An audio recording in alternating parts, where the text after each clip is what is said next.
Ang aming nakita, ang aming narinig, ang aming ibinabalita sa Pilipinas at sa buong mundo.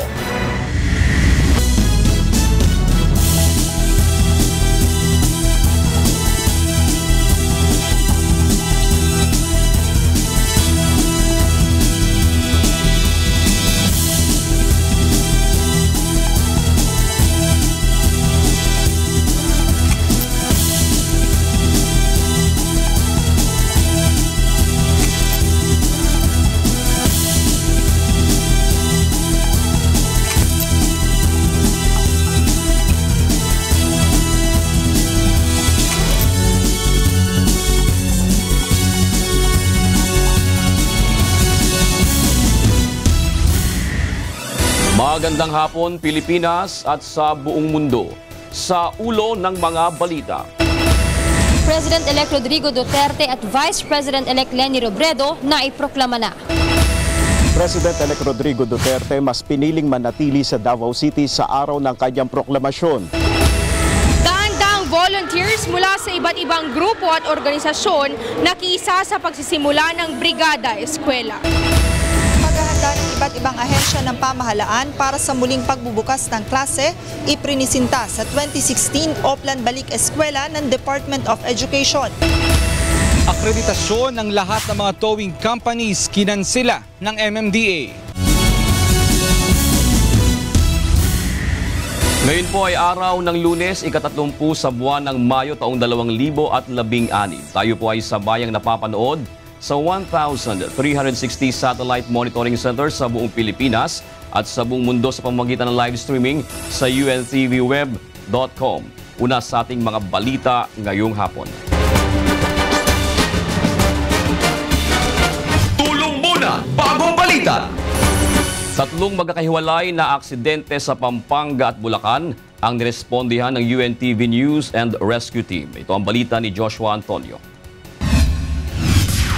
Dalawang lalaki ang nabiktima ng motorcycle accident sa Palit, Pampanga alauna ng madaling araw kahapon. Kinilala ang mga ito na sina Ronnie Cuyugan, 19 anyos at si Adrian Cunanan, 18 anyos na kapwa nakatira sa bayan ng San Simon. Parehong iniinda ni Ronnie at Adrian ang mga tinamong gasgas sa mga siko, tuhod at paa na kaagad namang binigyan ng pangunang lunas ng UNTV News and Rescue Team. Matapos malapatan ng paunang lunas ng UNTV Rescue ang mga biktima ay dinala ang mga ito sa police station ng Apalit. Samantala naabutan pa ng UNTV News and Rescue Team ang isang lalaki na iniinda matinding kirot ng tuhod matapos itong sumemplang sa motorsiklo sa Barangay Burol, First Balagtas, Bulacan noong Sabado ng umaga. Kinilala ang biktima na si Jimmy Boy Berbes, 38 anyos ng Barangay Liptong, Maykawayan, Bulacan. Nilapatan ng pangunang lunas ng UNTV News and Rescue Team ang biktima at isinugod sa Balagtas Doctors Hospital. Isa pang aksidente sa motorsiklo ang nirespondihan ng grupo sa kahabaan ng MacArthur Highway sa Barangay San Juan sa Balagtas, Bulacan, pasado alas 11 kagabi.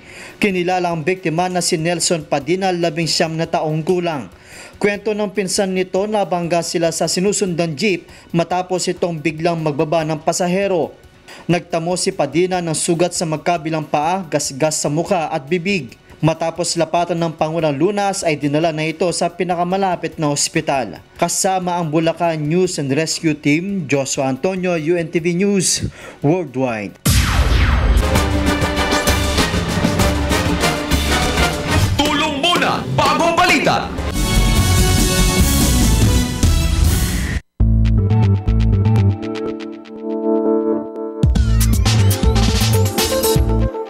Ang magkakaibigan at magkakamag-anak. Noong panahon ng kampanya, nagkapikunan at nag-aaway-away. Ngayong tapos na ang eleksyon, isantabi na natin ang pagkakaiba. Ito ang paalala ng UNTV para sa simula ng nasyon na may pagkakaisa.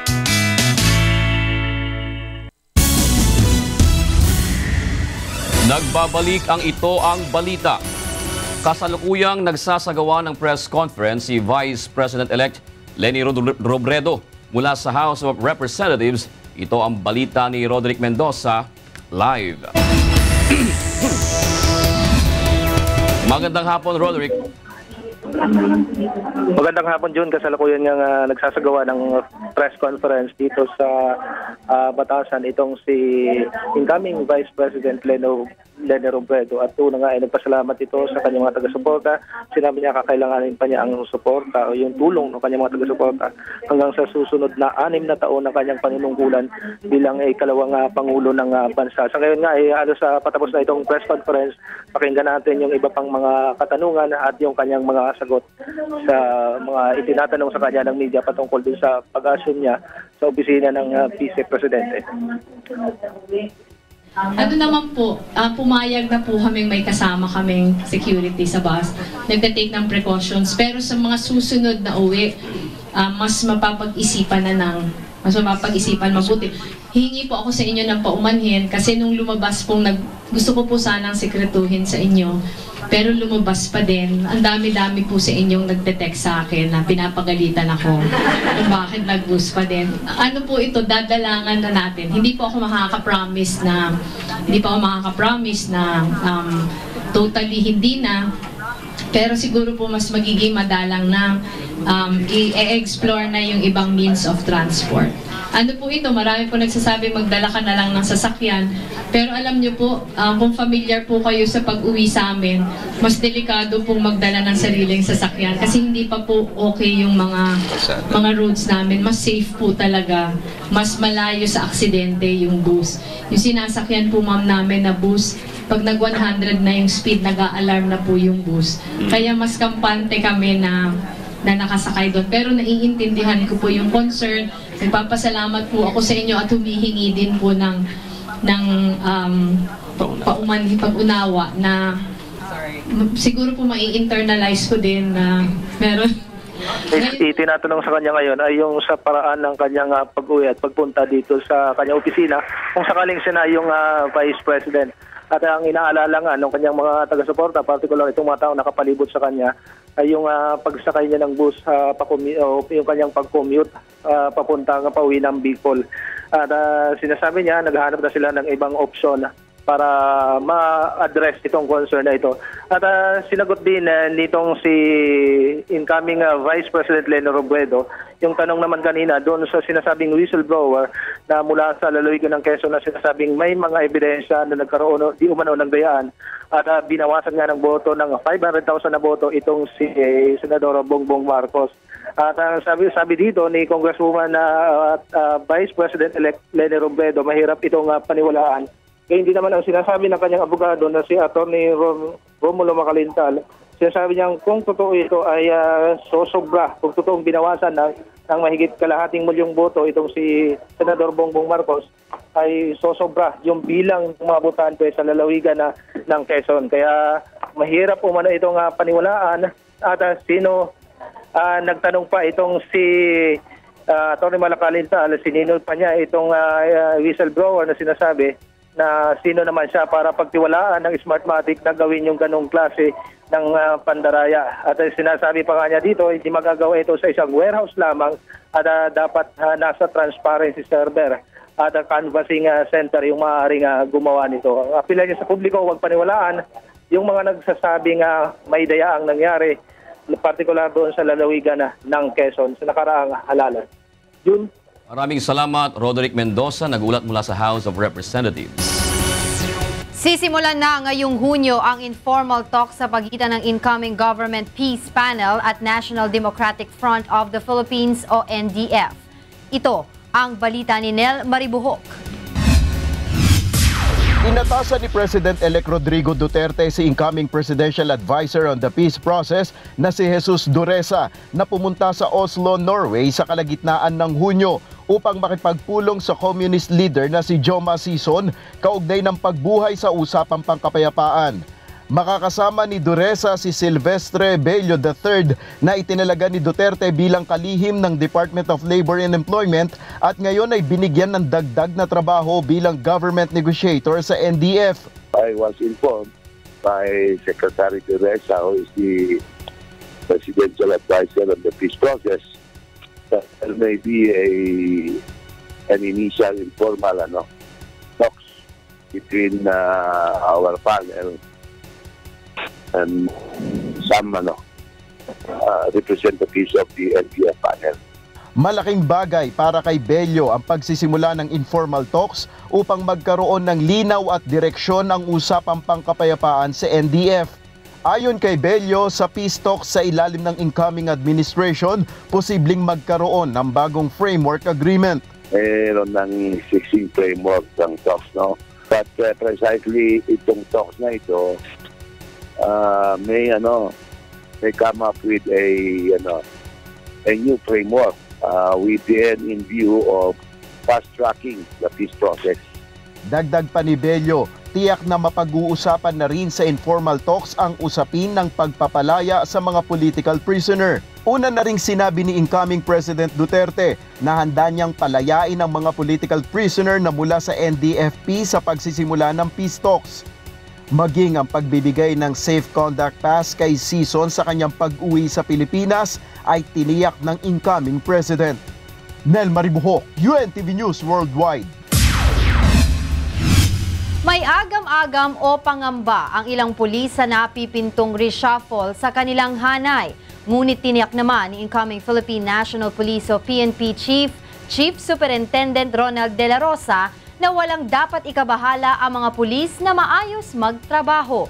Ito ang balita ni Lea Ilagan. Hindi ako takot.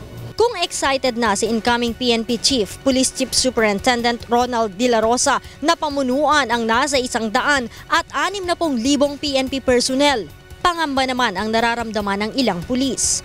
Ayon kay PNP Chief, Police Director General Ricardo Marquez, ito ang reaksyong nakuha niya sa ilang pulis sa paglilibot at pagpapaalam sa mga regional at provincial police offices. Sabi ko, change is coming and we should not fear change.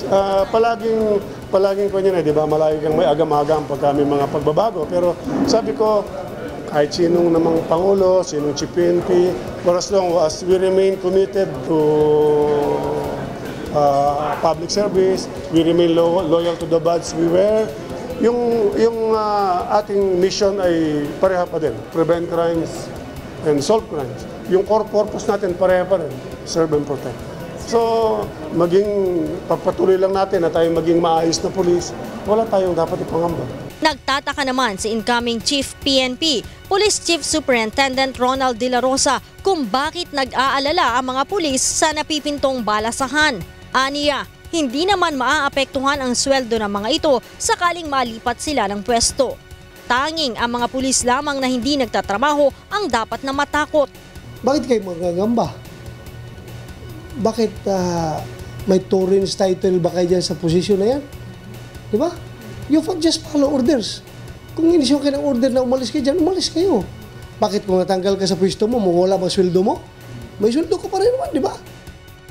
Kaugnay nito, kinumpirma ni General De La Rosa na una niyang babalasahin ang mga operatiba sa Anti-Illegal Drugs Group o AIDG at Criminal Investigation and Detection Group o CIDG upang maging posible ang pagsawata sa illegal na droga at krimen sa loob ng 3 hanggang 6 na buwan tulad ng pangako ni President-elect Rodrigo Duterte. Lea Ilagan, UNTV News, Worldwide. Sa kabila ng pakiusap ng mga kaalyado at kapartido ni incoming President Rodrigo Duterte, hindi pa rin ito dumalo sa proklamasyon bilang bagong Pangulo ng bansa. Mula sa Batasan Pambansa, ito ang balita ni Jericho Albano, live. Jericho, go ahead. Yes, magandang hapon, Angela. Mas pinili nga ni incoming President Rodrigo Duterte na magtrabaho ngayong araw kaysa dumalo dito sa proklamasyon dito sa Batasang Pambansa. Ito ang binigyang diin ng tagapagsalita nitong si Attorney Salvador Panelo. Ayon kay Panelo, isa lang namang ritual ito upang formal na maiproklama ang pagkapanalo ni Duterte bilang bagong Pangulo. Una rito, sinabi ni Duterte na sa June 30 na lamang ito bibiyahe papuntang Maynila para sa kanyang inaugurasyon. Kabilang sa pinagkaabalahan ngayon ni Duterte ay ang pagbuo ng magiging miyembro nito ng kanyang gabinete. Sa ngayon, wala namang ibang programa sa Davao maliban sa isang konsyerto na inihahanda ng kampo ni Duterte sa Davao sa June 4. Bukas aniya ay nakatakdang makipagpulong si Duterte sa ilang mga personalidad na balak niyang ilagay sa kanyang gabinete.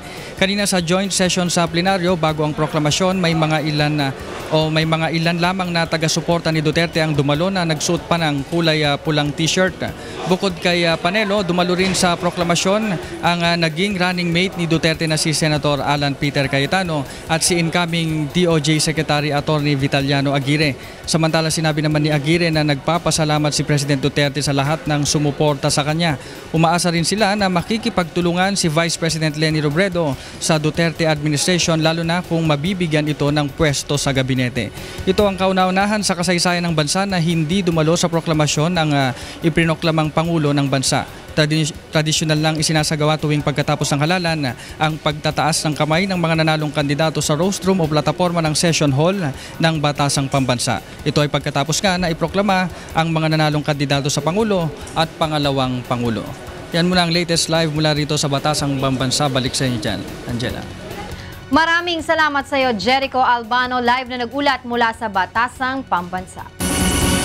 Sa ibang balita, iprinisenta ng iba't ibang ahensya ng pamahalaan ang kanilang mga paghahanda sa pagbabalik ng klase sa Hunyo, kasabay ng muling paglulunsad ng Department of Education o DepEd ng 2016 Oplan Balik Eskwela. Ito ang balita ni Joanna. Nagsama-sama ang iba't ibang ahensya ng pamahalaan upang ipresenta ang kanilang paghahanda para sa 2016 Oplan Balik Eskwela. Katuwang ng Department of Education sa paglulunsad ng programa ang mga kinatawan mula sa Philippine National Police, Department of Health, DTI, MMDA, Department of Energy at iba pang mga grupo.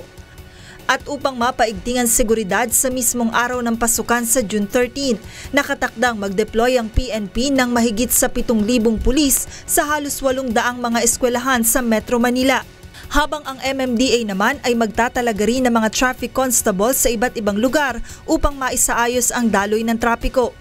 3 araw bago ang pasukan, magdedeklara naman ang DOH ng Code White Alert sa lahat ng mga DOH Referral Hospital at Regional Health Unit kung saan imo-monitor ang health condition ng lahat ng mga estudyante na darating sa Pilipinas upang dito na mag-aral, gayon din ng mga galing sa bakasyon.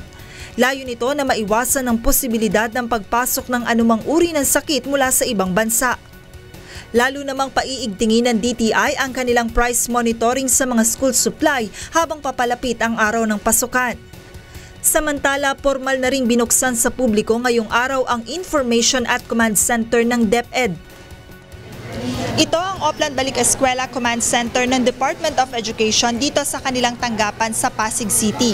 Dito maaaring ilapit ng mga magulang at mga estudyante ang kanilang mga katanungan at mga reklamo hinggil sa pagsisimula ng klase ngayong Hunyo. Ang layunin nito ay para tugunan yung mga concerns ng ating mga mag-aaral at ating mga magulang. Pag nag-open tayo ng classes, yun na ang simula ng pagtuturo. Hindi dati na meron pang mga ilang araw bago mag-start yung pagtuturo natin. Para sa lahat ng mga may nais na ilapit, tumawag lamang sa Oplan Balik Eskwela hotline numbers na makikita ninyo sa inyong mga television screen. O maaari ring mag-text sa kanilang text line number sa 0919-456-0027 upang agad na maaksyonan ng DepEd. Maaaring bisitahin ang kanilang social media accounts sa Facebook at Twitter para sa iba pang concern. Kung meron naman silang katanungan o nais malaman ukol sa senior high school, makipag-ugnayan lamang sa mga numerong 667-1118 o mag-email sa shhhelpdesk@deped.gov.ph. Sa pagtaya ng kagawaran, posibleng umabot sa 25 milyong mga estudyante mula kinder hanggang senior high school ang inaasahang papasok ngayong school year 2016 to 2017. Joan Nano, UNTV News Worldwide. Nakiisa naman ang mga volunteer mula sa iba't ibang grupo at organisasyon sa kick-off ceremony ng malawakang Brigada Eskwela ngayong araw. Ito ang balita ni Aiko Miguel. Alas 6 ng umaga nagsimulang magtipon-tipon ng iba't ibang grupo at organisasyon sa covered court ng Bagong Silangan Elementary School sa Quezon City para sa kick-off ceremony ng malawakang Brigada Eskwela ngayong araw. Nakiisa ang grupo ng Gabriela Party List, Homeowners Association ng Barangay Bagong Silangan, 4-piece beneficiaries, ilang kinatawan ng LGUs ng Quezon City at Philippine National Police sa pagsisimula ng malawakang Brigada Eskwela. Makiisa po tayo kasi ang ating mga anak ay nag-aaral din po dito. Ayon kay Ginang Wilma Manyo, ang principal ng paaralan, inaasahan nilang aabot pa sa 1,000 ang bilang ng volunteers sa mga susunod na araw. Nagpapasalamat naman ang barangay captain ng Bagong Silangan sa pagtugon ng mga residente doon. Nagulat talaga, hindi ko po akalain na ganito karami yung tao at talagang maraming nagmamalasakit para sa kalinisan at kapakanan ng mga bata. Sa loob ng 6 na araw na Brigada Eskwela, may mga magulang at volunteers na nakatalagang maglinis at magkumpuni ng mga gamit sa loob ng paaralan bawat araw upang matapos ang mga dapat ihanda sa pagpasok ng halos 10,000 mag-aaral dito sa Bagong Silangan Elementary School. Masaya namang nakibahagi ang UNTV at Members Church of God International sa Brigada Eskwela sa iba't ibang syudad sa Kalakhang, Maynila. Layon ng grupo na makiisa sa isang ligtas at maayos na paaralan bago magsimula ang klase sa Hunyo at 13. Nakahandang makipagbayanihan ng mga volunteer mula ngayong araw hanggang sa Sabado, ika-4 ng Hunyo sa mahigit 100 elementary at secondary schools sa Metro Manila. Sa Doña Josefa Marcos Elementary School sa Quezon City, sinalubong ng drum and lyre band ng mga estudyante ang umpisa ng Brigada Eskwela. Ayon sa District Supervisor at OIC ng paaralan, mahigit sa 1,000 ang estudyante sa school, kaya't dapat maihanda ang lugar upang maiwasan ang pagkakasakit ng mga ito. Yung kapaligiran na dapat maayos na para pagdating ng opening of classes, regular classes na po tayo. Aiko Miguel, UNTV News Worldwide. Samantala, inaasahang makatutulong sa operasyon ng Philippine National Police o PNP ang mga bagong biling patrol jeep. Ito ang balita ni Lea Ilagan. Nasa 398 na patrol jeep ang binili ng Philippine National Police. 40 units dito ang para sa Directorial Staff Office at National Support Unit dito sa Campo Crame. Habang ang 358 naman ay pamamahagi sa National Support Unit ng Police Regional Offices para sa kanilang pang-araw-araw na trabaho, surveillance at bilang training vehicle.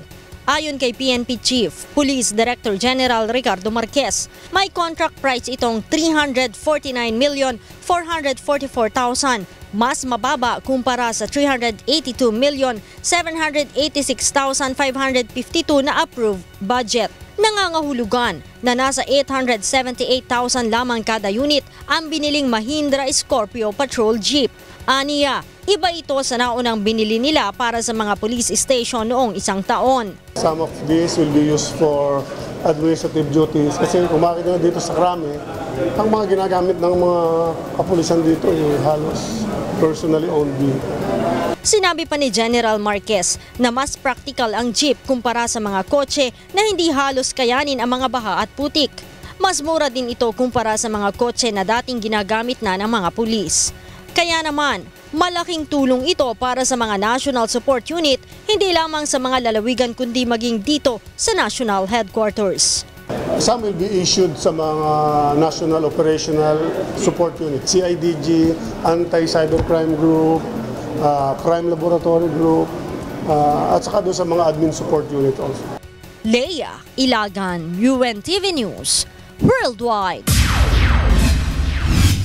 Kinansela ng Metropolitan Manila Development Authority o MMDA ang akreditasyon ng lahat ng mga towing company na nasa ilalim ng kanilang pamamahala.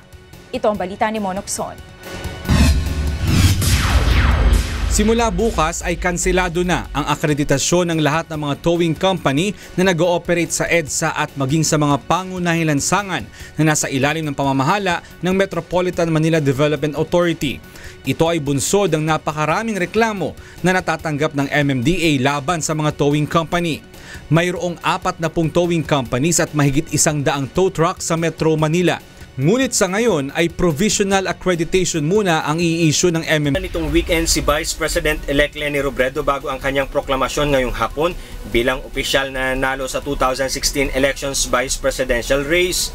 Noong Sabado ay binisita ni Vice President Robredo kasama ang 3 niyang anak ang labi ng yumaon nilang padre de pamilya bilang paggunita sa araw ng kapanganakan ni dating kalihim na si Jesse Robredo. Pinangunahan din ni Robredo ang unveiling ng bust statue ni Jesse Robredo sa Cararaya National High School at kinagabihan ay pinangunahan naman ang oath-taking ng mga nanalong opisyal sa Naga City. Ayon sa anak nitong si Aika, wala silang pinlanong anumang victory party dahil hindi nila inaasahang mahahalal ang kanilang ina bilang bagong vice presidente ng Pilipinas. Ngunit nagpapasalamat sila sa ibinigay na suporta at tiwala ng taong bayan sa kanilang ina. Papasalamat kami sa kanila. Lalo na nung yung mga sumama sa amin mula nung umpisa. Kasi at 1%, sino ba naman yun magtataya sa'yo at magbibigay ng oras at resources nila sa'yo? Sana hindi namin sila mabigo. Si Aika ay ang panganay na anak ni VP Leni at Jesse Robredo. Nagbitiw siya sa kanyang trabaho sa Office of the Civil Defense upang full-time na tumulong sa pangangampanya ng kanyang ina. Ang dalawa naman niyang kapatid na sina Tricia at Jillian na bagaman nag-aaral pa ay tumulong rin sa campaign shorties. Ayon kay Aika, labis nilang ikinagulat ang ipinakitang suporta ng ating mga kababayan nang makakuha ng mahigit sa 14 na milyong boto si VP Leni laban sa katunggaling si Bongbong Marcos. Bagaman marami ngayong kritiko sa pagkapanalo ni VP Robredo, tiniyak ni Aika na hindi ito makakaapekto sa kanilang pamilya. Parang nung na-warn naman kasi kami from the start, siguro nung mga first wave ng mga atake, yun yung medyo mararamdaman mo pa. Pero parang ngayon kasi na medyo nasanay ka na, medyo marami ka na rin na block. parang hindi ka na masyadong naapektuhan tulad ng dati. Kasi at the end of the day, alam mo naman kung ano yung tama. Plano naman ng pamilya Robredo na magbakasyon muna bago sumabak sa bagong trabaho si VP Leni matapos ang inaugurasyon sa Hunyo at 30. Alan Manansala, UNTV News Worldwide.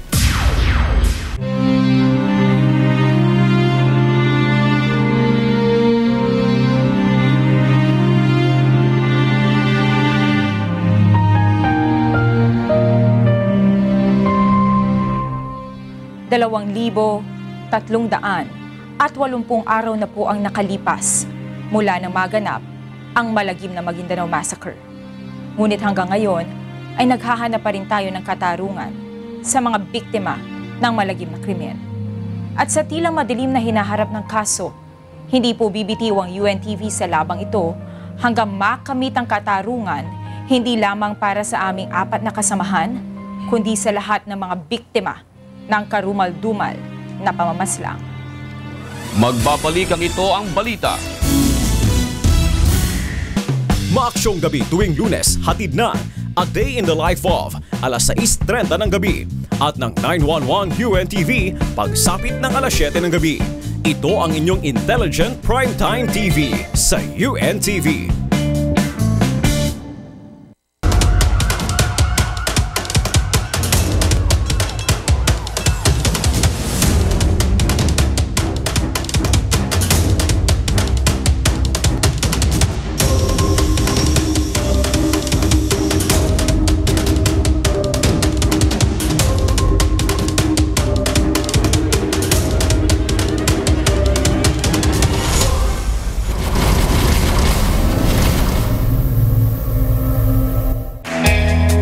Simulan ang inyong umaga ngayong tag-araw kasama ng Pondahan ni Kuya Daniel, alas 4 ng umaga. Good Morning Kuya, alas 4:45 ng umaga. At Get It Straight with Daniel Razon, alas 7 ng umaga. Ito ang mga programang hatid namin sa inyo ngayong Mayo. Sa UNTV, may masiglang umaga.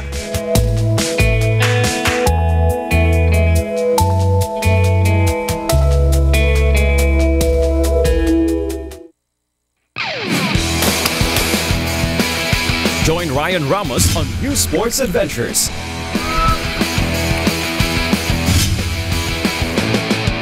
Challenging fitness quests. And inspiring sports stories. now on its new time slot. Every Wednesday, 6:30 p.m. Sports 37. I love sports.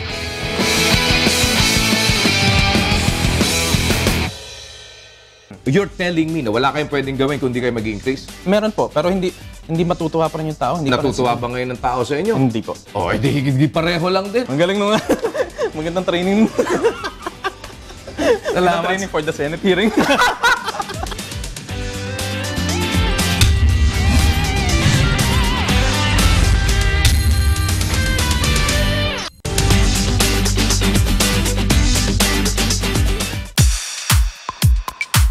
Congratulations, Kuya Daniel Razon, for receiving the Umaluhok Juan Commendation from the Lyceum of the Philippines University. This recognition is awarded to personalities who make a difference in the broadcast industry. Kuya Daniel was acclaimed for his selfless commitment to public service and for initiating broadcast programs aimed to extend assistance and promote public welfare. To God be the glory.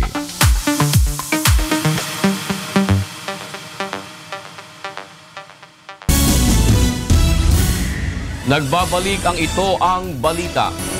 Alamin muna natin ang sitwasyon sa mga lansangan sa oras na ito mula sa EDSA Nia Road. Ito ang balita ni Mon Ocson, live. Mon, magandang gabi. Magandang gabi, June. Nakatulong itong maaliwalas na panahon ngayong hapon ito para hindi masyadong magkaroon ng pagbabagal sa daloy ng trapiko. Subalit asahan natin na ang area ng Ortigas at dyan sa may bandang Makati ay mabigat na ang traffic sa oras na ito. Dito sa may area ng Nia Road, itong pa-northbound lane sa mga sasakyan na papunta dyan sa may area ng Muñoz, walang magiging problema mula dyan sa may area ng Kamuning Flyover hanggang sa pagbaba dito sa may area ng Nia Road. Light traffic tayo hanggang makatawid ng Quezon Avenue at gayon din naman dyan sa may area malapit sa Muñoz. Itong area naman going southbound, ang traffic na ngayon ay itong area ng Nia Road pa southbound lane o southbound at dyan po sa may area ng Kamuning ay mabagal na ang daloy ng mga sasakyan. Moderate to heavy traffic tayo mula dyan sa may area naman ng Cubao hanggang sa may Cubao Aurora at hanggang sa may area naman ng Farmers, kasama na rin itong area ng Campo Crame. Mabagal din ang daloy ng mga sasakyan sa may Santolan area going po ng Annapolis at hanggang sa may Ortigas. Luluwag lamang dyan sa may Ortigas flyover southbound. Subalit itong tapat ng Mega Mall ay mabagal sa oras ito lalo na sa mga dadaan ng show, partikular itong crossing ibabaw at ilalim. Medyo may kabagalan na rin itong area ng Boni, papunta dyan sa may Pioneer hanggang sa may Orense, Guadalupe. Gayun din naman traffic na din at mabagal ang daloy ng sasakyan mula Buendia at hanggang sa may Ayala. Ito Magallanes Interchange papunta ng Malibay sa Pasay, mabagal din tuloy-tuloy hanggang sa may TAP.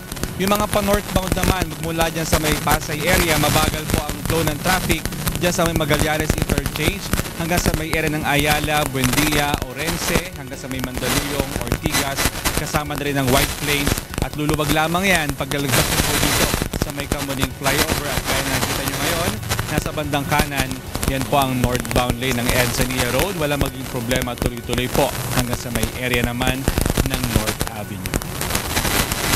Paalala po sa ating mga kababayan, ngayong araw ng Lunes, lahat po ng sasakyan na magtatapos po sa 1 at 2 hanggang mamaya alas 7, bawal po sa mga lansangan sa Metro. Yan ang ating traffic update by Facebook. Maraming salamat, Mon Ocson mula sa EDSA Nia Road. Walang nakikitang irregularidad ang Random Manual Audit Committee sa resulta ng halalan batay sa kanilang ginawang pagsusuri sa mga balota mula sa ilang presinto. Ito ang balita ni Victor Cruzare. Sa ilalim ng Automated Elections Law, isa sa kailangang magawa pagkatapos ng halalan ang Random Manual Audit o RMA. Sa 3 automated elections sa Pilipinas, pinakamarami ang isinailalim sa RMA sa taong ito na aabot sana sa 715 clustered precincts, subalit hindi nakapagsagawa ng audit sa ilang lugar sa ARMM dahil sa ilang security concern. Sa prosesong ito, mano-manong bibilangin ang boto sa balota para sa Pangulo, Pangalawang Pangulo, Congressman, Governor at Mayor at ikukumpara naman sa electoral electronically generated result ng vote counting machine. Batay sa inisyal na ulat ng RMA Committee o matapos masuri ang mga balota sa 353 presinto, lumabas na 99.74 ang accuracy rate ng VCM count kumpara sa manual count. Paliwanag ng grupo, nagkakaroon lang ng pagkakaiba sa bilang dahil sa mga questionabling marka sa ibang balota. Yung vote counting machine based on our verification so far is nakita namin na parang okay naman yung count niya, no?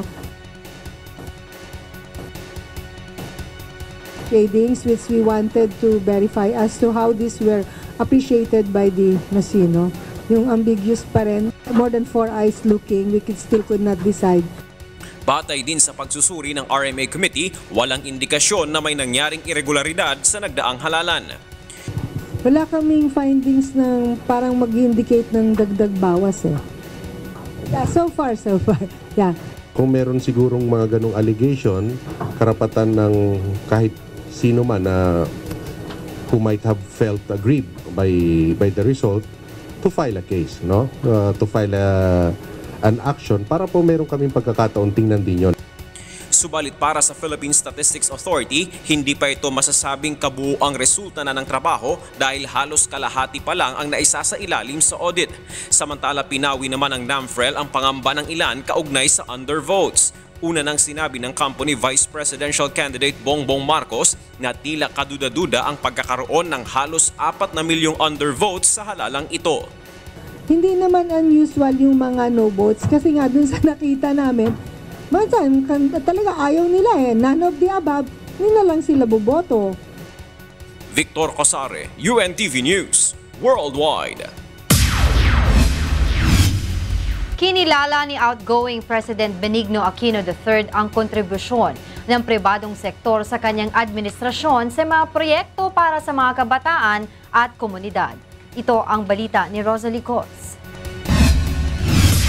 Ito ang Daniel M. Perez Elementary School sa Davao City. Sa hudyat ng musika, pumipila ang mga mag-aaral upang maghanda sa kanilang masustansyang pananghalian. 3 taon nang nagpapatupad ng Busog-Lusog Talino School-Based Feeding Program ang paaralan. Ngayong taon, isa ito sa 7 paaralang binigyang pagkilala at karagdagang pondo dahil sa pagpapakita ng kagalingan sa pagpapatupad ng feeding program. Tumutulong ang mga teachers sa pag-check ng attendance, paghugas ng kamay at paghatid sa mga bata sa feeding center. Ang aming PTA at stakeholders ay tumutulong sa renovation ng center. Kaya kasya na po ang 100 na mga bata. Pinangunahan ni Pangulong Benigno Aquino III ang pagbibigay ng parangal sa mga natatanging paaralan.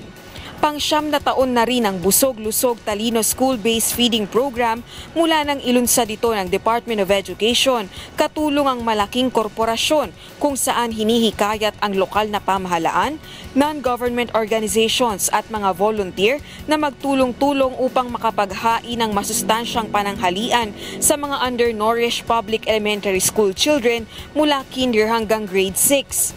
Dahil dito, 165,000 na mga mag-aaral sa higit 1,500 school sa buong bansa ang natulungan upang magkaroon ng sapat na timbang at makapag-aral din ng maayos.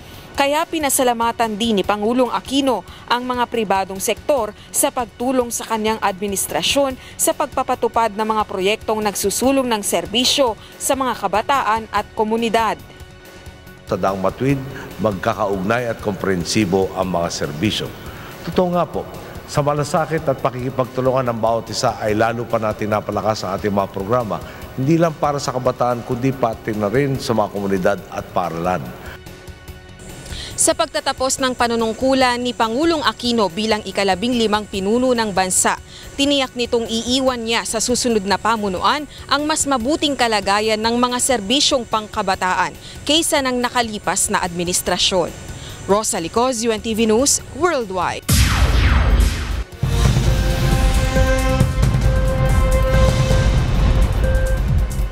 Hindi bababa sa 4 na po ang nasugatan sa magkahiwalay na insidente ng pagtama ng kidlat sa Paris at Germany. 6 naman na naitalang nasawi sa nararanasang matinding pagbaha sa Southeast Texas. Yan at iba pang balitang abroad sa ulat ni Piching Vizcara. Sa Amerika, umabot na sa 6 ang nasawi habang 4 naman ang nawawala sa naranasang matinding pagbaha matapos manalasa ang malakas na thunderstorm sa Southeast Texas kahapon. 4 sa mga nasawi ay mula sa Washington County habang ang 2 naman ay mula sa Travis at Kendall County. Bagamat tumigil na ang malakas na ulan noong Biyernes, maraming lugar pa rin ang lubog sa tubig baha. Walang humpay ang pag-rescue ng mga otoridad sa mga residente na stranded sa kanilang bahay at sasakyan. Mahigit 2,000 inmates sa 2 kulungan na malapit sa Brazos River ang inilikas dahil sa patuloy na pagtaas ng tubig. Ayon sa mga meteorologist, posibleng makararanas pa ng mabigat na pagulan ng mga apektadong lugar ngayong linggo. Sa China, nagdulot ng matinding landslide sa ilang bahagi ng South China ang walang tigil na pag-ulan sa nakalipas na araw. Sa Hechi City, nakuna ng isang residente ang pagguho ng lupa malapit sa dinaraanan ng mga motorista. Isang minivan at isang motorsiklo ang muntik ng mahagip ng landslide. 36 na residente naman ang nailigtas matapos matrap sa kanilang bahay sa Dongguan. Naglabas na ng babala ang lokal na gobyerno sa mga residente na maging mapagmatsyag at mag-ingat sa mga posible pang landslide lalo na sa mga nasa geological hazardous spots. At sa Europe, aabot sa 11 ang sugatan matapos na tamaan ng kidlat sa isang parke sa Paris. Ayon sa French Interior Ministry, karamihan sa mga nasugatan ay mga bata na dumadalo sa isang birthday party sa Parc Monceau. Samantala, hindi bababa sa 30 ang nasugatan ng tamaan rin ng kidlat ang isang children's soccer match sa Southwest Germany. Ayon sa mga 29 sa mga nasugatan ay mga kabataan. Kaagad na sinugod sa ospital ang mga bata na nakaranas ng pananakit ng ulo at pagkahilo. Mula rito sa Paris, France, Piching Vizcara, UNTV News Worldwide. Samantala, alamin naman natin ang mga balita sa entertainment kasama si Talia Javier.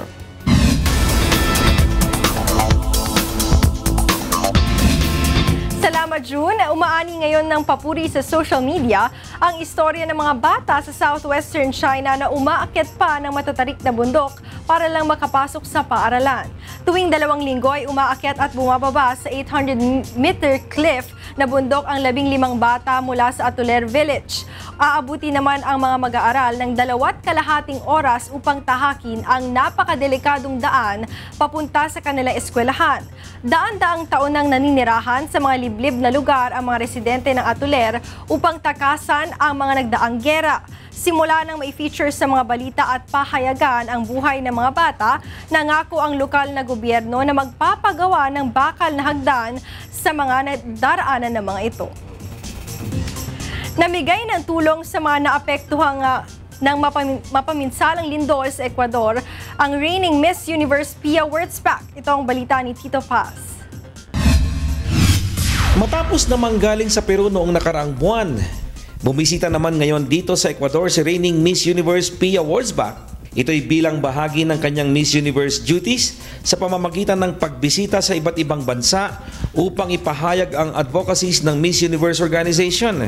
Paglapag ng eroplano ni Pia noong Biyernes ng umaga sa Guayaquil, agad nagtungo ang Pinay Beauty Queen sa isang local Red Cross station upang mamigay ng relief goods sa mga biktima ng nagdaang malakas na lindol. Ayon kay Pia, nakaka-relate siya sa mga biktima dahil madalas sinasalanta ng kalamidad ang Pilipinas. Kinagabihan ay dumalo naman si Pia sa isang fundraising concert sa Machala para sa mga bata sa Ecuador. Dito ay ginawaran ni Alcalde Carlos Falquesa ng Plaque of Appreciation si Pia. Nagkaroon rin ng pahakataon ng susunod na pambato ng Ecuador sa Miss Universe 2016 na si Connie Mayley na makasama si Pia at makakuha mismo ng mga tips straight from the beauty queen. Noong Sabado ay pumarada naman si Pia kasama ang iba pang Ecuadorian beauty queens, kaalinsabay ng pagdiriwang ng 172 taong anibersaryo ng Machala. Dumayo naman mula sa malalayong lugar ang ilang residente para masilayan si Pia. Sa ngayon ay nakabalik na si Pia sa Miss Universe headquarters sa New York. Mula rito sa Machala, Ecuador, Tito Paz, UNTV News Worldwide. Tinanghal na ikapitong grand finalist ang awiting Patawarin Mo Ako na inawit ni R&B heartthrob Chris Lawrence sa Song Praise to ASOP Music Festival ngayong linggo. Ito ang balita ni Aches Carion. Inaring kapalaran ng tinaguriang OPM R&B royalty na si Chris Lawrence ang pagkapanalo ng ininterpret na awit na Patawarin Mo Ako sa A Song of Praise o ASOP Music Festival Year 5 ngayong linggo. Naging matindi ang laban nito sa monthly finals sa mga awiting Born to Praise You ni J. Alvin Consigo na binigang buhay ni Jennifer Maravilla. At salamat sa awa at pagpapala na obra ni ASOP Year 4 finalist na si Chris Bautista sa rendisyon naman ng Madrigal Siblings. Narealize ko na parang swerte ako sa mga competition lately. So thank God for all the blessings. Thank you ASOP for the opportunity. And thank you Sir Ferdy for a great song. Nagpahayag na rin ng interes si Chris na nais nitong tumulong sa pagpapaganda ng komposisyong ito ni Fernando Gardon para sa Grand Finals sa Nobyembre. Mga sinabi ng mga judges, susundin ko yun, tapos yung pinag-usapan namin ni Chris na sa arranger, yun. Ako open ako sa suggestion. Muling tumayo bilang hurado sina record producer-songwriter Jonathan Manalo, inspirational diva Jamie Rivera at Dr. Musico Mon Del Rosario.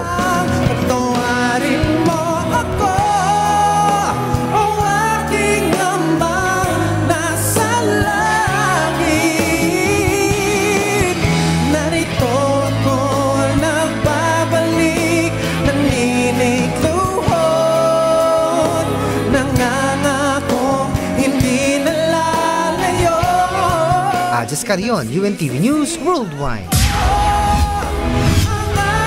At yan ang ating mga balita sa entertainment ngayong gabi. Ako po si Talia Javier. Balik sa inyo, June. Maraming salamat, Talia. At yan po naging kabuuan ng ating balitaan ngayong gabi. Ito ang balitang hindi dinagdagan at hindi binawasan. Aming inilahad ng buong katapatan kung paano namin nasaksihan. Kayo'y makapagtitiwala ng aming nakita at narinig ang aming ibinabalita. Magandang gabi po.